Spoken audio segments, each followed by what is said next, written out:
How's it going, everybody? Just two short little columns, and we'll be done with the Gospel of John. Then we'll move to all three epistles.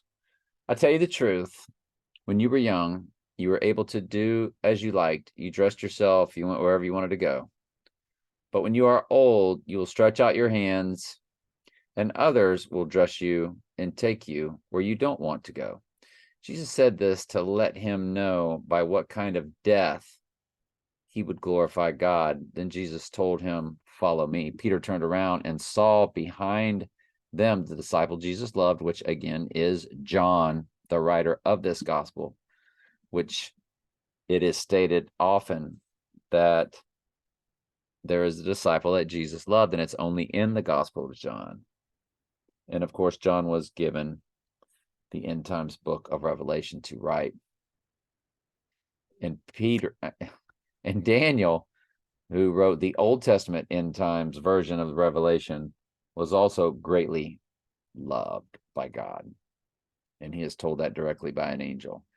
Anyway, Peter turned around and saw behind him the disciple Jesus loved, which is John, the one who had leaned over to Jesus during the supper, and asked, "Lord, who will betray you?" Peter asked Jesus, "What about him, Lord?" So we'll get to the rest of that tomorrow in the King James. How does it read? "Verily, verily, I say unto thee, when thou wast young, thou girdest thyself and walkest whither thou wouldest. But when thou shalt be old, thou shalt stretch forth thy hands, and another shall gird thee and carry thee whither thou wouldest not." This he spake, signifying by what death he should glorify God. And when he had spoken this, he saith unto him, "Follow me." So Peter was going to face a death like Jesus did. When, and all the disciples were murdered. And we know that through much tribulation, all the sheep enter through the kingdom. So we have to always be ready. Anyway, then Peter, turning about, seeth the disciple whom Jesus loved following, which also leaned on his breast during the Last Supper, and said, "Lord, which is he that betrayeth thee?" Peter, seeing him, saith to Jesus, "Lord, what shall this man do?" And so we'll close out John tomorrow with that answer. Now we're going to get to the mark of the beast. So Daniel is again telling the story of Nebuchadnezzar's dream and the interpretation thereof. And finally, like we've been saying, we'll get to the mark of the beast. It's here in Daniel. We're about to go over it. And it's also in John's end time version. "And wheresoever the children of men dwell, the beasts of the field and the fowls of heaven hath he given into thine hand, and have made thee ruler over them all. Thou art this head of gold." Remember the statue? It's gold, silver. We showed you the statue yesterday. I won't bother doing it again. Hopefully you are watching these in order. These are on the playlist at this channel at Telling Truth, or excuse me, TS Daily Bible Studies. Click playlist and click the Daniel study, and hopefully start from the very beginning.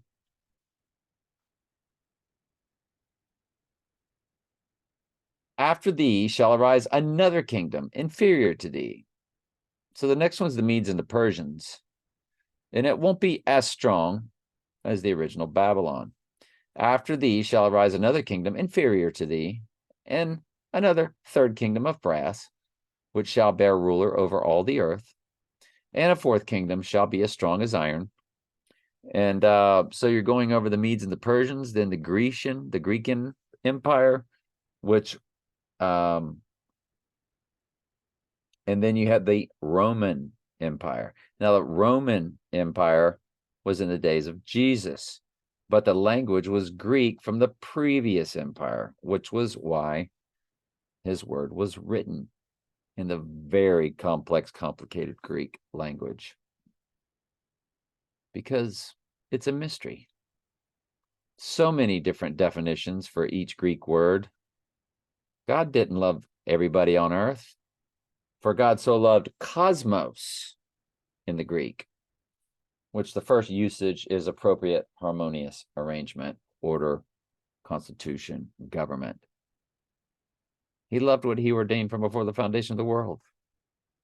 his order of things, his sheep.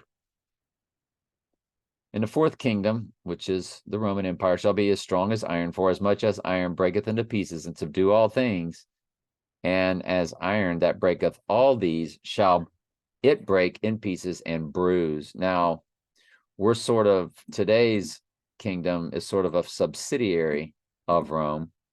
We know that the Vatican is a city-state. Washington, D.C. is a city-state. They both have the obelisk facing the dome.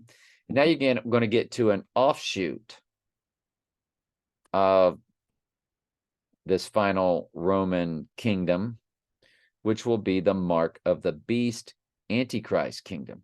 And whereas thou saw the feet and the toes, part of the potter's clay and part of iron. So it's going to be partly human and part machine.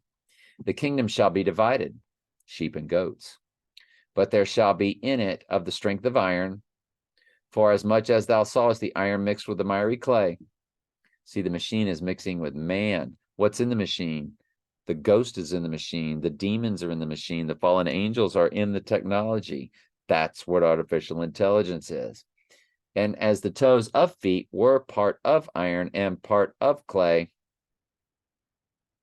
part machine, part fallen. Basically, it's part fallen angel and part human.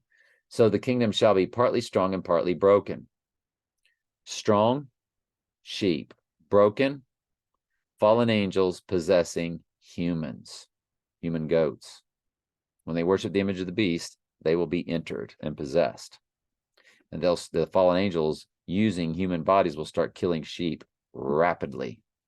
That's why Jesus said, run. Whereas thou sawest the iron mixing with the miry clay, or the fallen angels in the technology mixing with humans, here's the key part. They shall mingle themselves with the seed of men. They will be possessing them. But they shall not cleave to one another, even as iron is not mixed with clay. And that tells you the human host will die off. Those that take the mark receive eternal torment day and night, forever and ever. It's the fallen angels. Only fallen angels receive eternal torment. Fallen angels do not die. Humans receive a second death that are goats. In the days of these kings shall the God of heaven set up a kingdom. So now God wins. Now he's setting up his kingdom, which shall never be destroyed. And the kingdom shall not be left to other people, but it shall break in pieces and consume all these other mystery Babylonian kingdoms. And God's kingdom shall stand forever. We'll close out that chapter tomorrow. I love you very much. Ask questions anytime. That's what I'm here for.